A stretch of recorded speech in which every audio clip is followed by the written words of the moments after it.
নমস্কাৰ মই পল্লৱ কলিতা আমাৰ এডুকেশ্যন চেনেল ইউনিক সায়েন্স টিউটৰিয়েললৈ তোমালোকক সকলোকে স্বাগতম জনাইছো মই আজি high secondary first year structure of atom পাৰ্টটো ডিসকাশন কৰিবলৈ ওলাইছো আৰু আজি মোৰ টপিকটো হৈছে limitation of Bohr's atomic theory so limitation of Bohr's atomic theory পঢ়া আগতে আমি some important features of Bohr's atomic theory বিষয়ে পঢ়িলো সো Bohr's atomic theory আমি কি কাৰণে পঢ়িব লগা হ'ল সো ৰাদাৰফৰ্ড থিওৰি আমি পঢ়িছিলো সো ৰাদাৰফৰ্ড থিওৰি কিছুমান ড্ৰবেক আছিল যিবিলাক ড্ৰবেকটো সহায়ত Rutherforde কোনো এটা এটমৰ ষ্টেবিলিটি এক্সপ্লেইন কৰিব নোৱাৰিলে বা Rutherforde হাইড্ৰোজেন অৰ হাইড্ৰোজেন লাইক স্পেচিছ যিবিলাকৰ 1 ইলেক্ট্ৰন থাকে সেই এটম বা স্পেচিছ বিলাকৰ তোমাৰ লাইন স্পেক্ট্ৰাম এক্সপ্লেইন কৰিব নোৱাৰিলে সো সেই ড্ৰবেক বিলাক যিটো Rutherforde পাইছিলে সেই ড্ৰবেক বিলাকক এক্সপ্লেনেশ্যন কৰিবৰ কাৰণে প্লাংকছ কোৱান্টাম থিওৰি সহায়ত বৰে কিছুমান থিওৰি এক্সপ্লেনেশ্যন কৰিছিলে সেই থিওৰিখিনিকে কোৱা হৈছিলে Bohr's atomic theory So আমি some of the important postulates আমি আগতে পঢ়িছো so আকৌ আমি কিছুমান important postulates তোমালোকৰ আগত ডিসকাশন কৰিবলৈ আহিছো so this is nucleus that nucleus হৈছে so according to the Bohr's so electrons revolving around the nucleus in a circular path this circular path is called orbits so at time at atom large numbers of orbit থাকিব পাৰে this one is orbit this one is orbit this one is orbit this one is orbit that means আমি ইয়াৰ পৰা ক'ব পাৰিলো electron can move in different orbit in an atom এটা atomত different orbital electron remove হৈ থাকিব পাৰে so next orbit is also called stationary state বা energy state বুলি কোৱা হয় আৰু is orbitor এটা fixed radius আছে আৰু is orbitor এটা fixed energy আছে let's say this is called first orbit so that is number test 1 this is number test 2 this is number test 3 this is number test 4 so this n is called principal quantum number this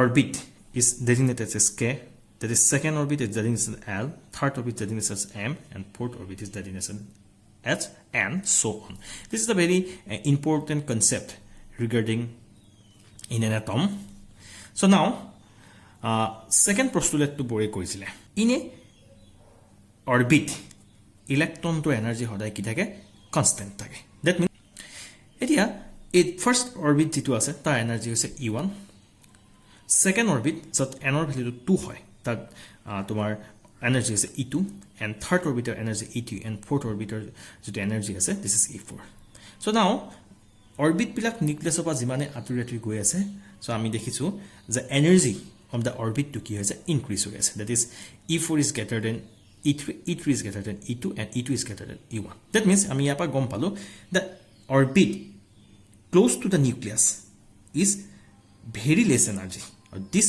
orbit but this stationary state but this energy state is called ground state now this is n is equal to 1 state the energy hoise E1 second this is n is equal to 2 state the energy hoise E2 in case of hydrogen atom the electron always contains in n is equal to 1 just say this state the energy hoise E1 when the electron of a hydrogen atom or hydrogen like species is absorbed energy then this electron is jumped from this state this is lower energy state to the higher energy state this is the lower energy state so we can say this is called ground state this is called ground state and this is higher energy state this is called excited state so now this absorbed energy this absorbed energy that is daily high this absorbed energy is equal to the energy difference between the two energy states that is E2 minus E1 so now this energy difference also equal to the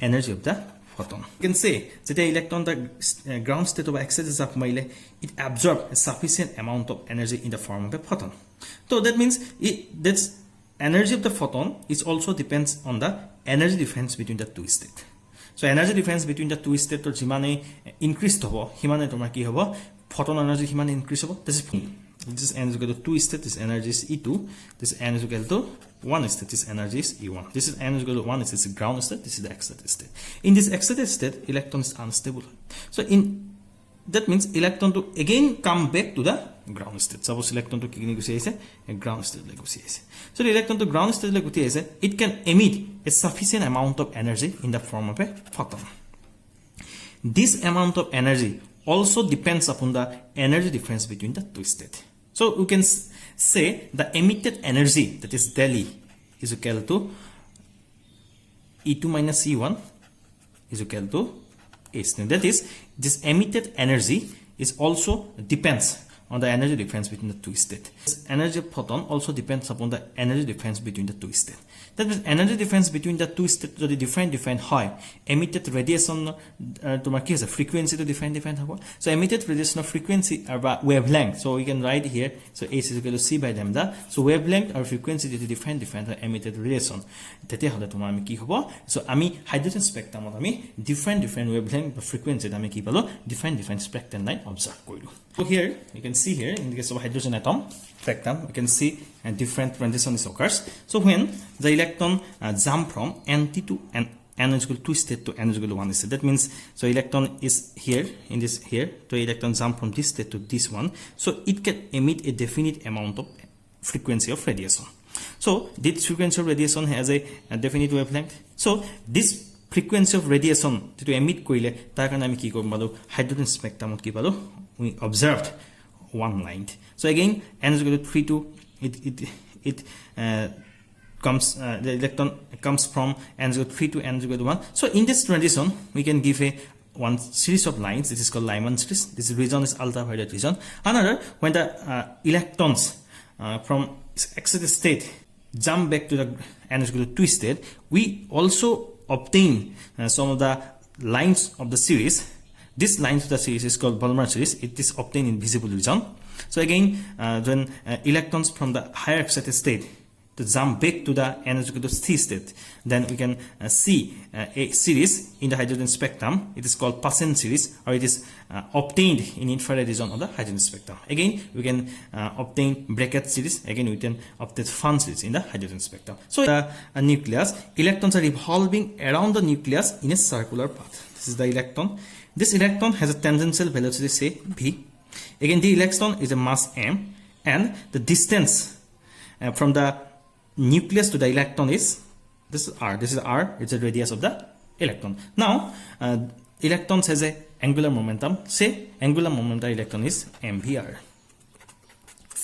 That means electron at a particular orbit tetiahe ghuribo. He particular orbit tut electronor angular momentum, this mvr, always equal to the integral multiple of h by twice pi, where n is, this is called 1, 2, 3, 4, this is so on. So next ami some the limitation of Bohr's atomic model pohim. Ami limitation pohar agate ami postulate khini pohililo. So first limitation to hoise no explanation for fine structure Bohr. So that means ki kore, so ami hydrogen spectrum paisilo. So hydrogen spectrum ot ami different spectrum line paisilo, aru he spectrum to jodi ami powerful microscope ot jodi ami observe kru tetia he spectrum or each line further splitting into a numbers of closely spaced line. This numbers of closely spaced line is called fine structure, which could not be explained by the Bohr's model of atom. So ki karone no fine structure ami observe koilu,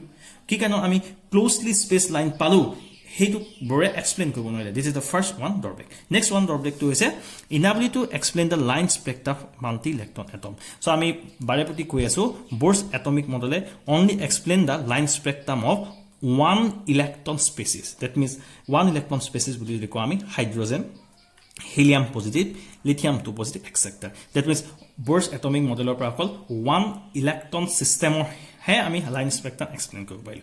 So the atom to more than one electron thake tenehole Bohr's atomic model or hoya he more than one electron thoka atoms or spectral lines bilak ba line spectrum to ami explain koribo noilu. Next is a inability to explain of lines in the magnetic field. This splitting is called Zeeman effect, and in the electric field it is called Stark effect. Now this is the very important point. Ebo ami pisot tomaloke pohibole paba. So yat ki hoise ami hydrogen je spectrum paisilo, te hydrogen gas to ami ki koisilo accelerate koisilo with the help of electric tissues. Jodi accelerate kora hoisile to hydrogen gas eta radiation emit korisile. He emitted radiation to jodi ami magnetic field jodi place kora jay, tetia hydrogen spectrum is line jibilak line asile he line bilak ki hoy further toma splitting hoy in the presence of magnetic field into various numbers of closely spaced spectral lines. is a splitting hoise in the effect of magnetic field. It's called Zeeman effect. Another similar splitting of the spectrum line observed into a numbers of closely spaced line in the presence of electric field. Then this splitting of spectral line is called Stark effect. So etia Bohrse explain kobo noile ki kana magnetic field apply kori dia lage is spectral line further closely spaced line le split hoise. So eto Bohrse explain kobo noile. This is the one of the main drawback. So the Bohrne Zeeman effect and Stark effect to explain kobo noile. So what is the Zeeman effect? So splitting of spectral lines in the presence of magnetic field, it is called Zeeman effect. The splitting of spectral line into different numbers of closely spaced spectral line in the presence of electric field is called Stark effect. That means Bohrse Zeeman effect and Stark effect ketio explain kobo noile. Next, inability of explain the three-dimensional model of the atom. So according to the Bohr, so electrons are revolving around the nucleus in a circular path, or this circular path is planar. But modern researchers gives a conclude that electrons revolve around the nucleus in three-dimensional space. So আজিকালি নতুন ৰিসাৰ্চাৰ বিলাকে কলে electron বিলাক planner পাথত, that is এটা সাৰ্কুলাৰ পাথত ৰিভলভ কৰি না থাকে electron নিউক্লিয়াছৰ চাৰিফালে, সদায় ইলেক্ট্ৰন বিলাক থ্ৰী-ডাইমেনশনাল স্পেচত নিউক্লিয়াছৰ চাৰিফালে ৰিভলভ হৈ থাকে. So is a three-dimensional electron to revolve হৈ থাকে, it cannot explain by the Bohr's theory. So therefore we can say inability of explain the three-dimensional model of the atom. Next a very important point. So inability to explain the shape of the molecule. So it cannot explain the shape of the molecule. So আমি দেখিছো different molecules different shape আছে. In case of we know আমি class 10 ত পঢ়ি আহিছিলো. In case of water shape to আমি কেনেকুৱা দেখিছিলো? In water shape to তোমাৰ আছিল, this water shape to কি আছে? Bend আছিল. So again carbon dioxide আমি কৈছিলো carbon dioxide shape to কি হয়? Linear shape. So again methane, one of the molecule, here that to কি আছে? Tetrahedral shape. So different molecules have different shape. So molecules বিলাকত shape বিলাক কি কাৰণে different it cannot explain by the Bohr's models of atom. This is another drawback. Inability to explain the de Broglie concept of dual nature of matter and Heisenberg uncertainty principle. So Heisenberg uncertainty principle আৰু dual nature of the matter explain কৰিব নোৱাৰিলে. So Bohre কৈছিলে electron behave as a material particle of small mass moving around the nucleus in a fixed circular orbit. So Bohre কৈছিলে electron tar small mass আছে আৰু it particle like হয় আৰু electron to কি আছে nucleus চাৰিফালে কি কয় revolve হৈ থাকে in a fixed circular path. But de Broglie কলে লাইটৰ দৰে electron material particle আৰু wave character দেখুৱায়. কিন্তু হে যে fixed radius ত যদি electron ঘূৰি থাকে around the nucleus in a orbit আর হে ইলেক্ট্রন যদি ফিক্সড ভেলোসিটি থাকে তেনেহলে হে concept to against the Heisenberg uncertainty principle. So this is the very important drawbacks of Bohr's atomic model. সো আমি এইখিনি বস্তু আজি পঢ়িলো. সো আমাৰ চেণ্টাৰটো চাই থকাৰ কাৰণে তোমালোকলৈ অশেষ ধন্যবাদ থাকিল. যদি ইয়াত যদি কিবা বুজি পোৱা নাই তোমালোকে আমাক কমেন্ট কৰিবা. সো আমি একেখিনি বস্তুকে তোমালোকৰ লগত ডিসকাশন কৰি আছো. সো আমি চেণ্টাৰটো যিমান পাৰে শ্বেয়াৰ কৰা, সাবস্ক্ৰাইব কৰা. ধন্যবাদ.